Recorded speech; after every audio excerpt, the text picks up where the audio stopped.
కానీ శివాలయంలో ప్రసాదం ఇచ్చినప్పుడు అది ఒక మారేడు దళమో ఒక పువ్వో అనుకోండి, అది పట్టుకుని చండీశ్వర స్థానం దగ్గరికి వెళ్ళాలి.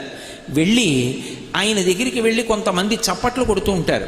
ఎందుకండి కొట్టారు అన్నారనుకోండి, ఆయనకి చెవుడండి అందుకని అలా కొడితే తప్ప ఆయన వినడంటారు. చాలా పొరపాటు. ఆయనకి చెవుడు మూగ అటువంటివి ఏం లేవు. ఆయన మహానుభావుడు, యోగనిష్టలో ఉంటాడు. ఎప్పుడు హృత్పద్మమునందు పార్వతీ పరమేశ్వరుల దర్శనం చేస్తూ కన్నులు మూసుకుని ఉంటాడు.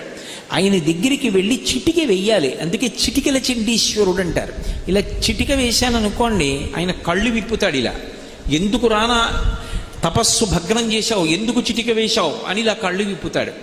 వెంటనే మనకిచ్చిన ప్రసాదం ఆయనకి చూపించి, స్వామి శంకరుడు తినగా మిగిలిన ప్రసాదాన్ని నేను ఇంటికి పట్టుకెడుతున్నాను అనుగ్రహంగా, కానీ అది మీకు దక్కాలి అని చెప్పి శివుడి యొక్క శాసనం. మీరు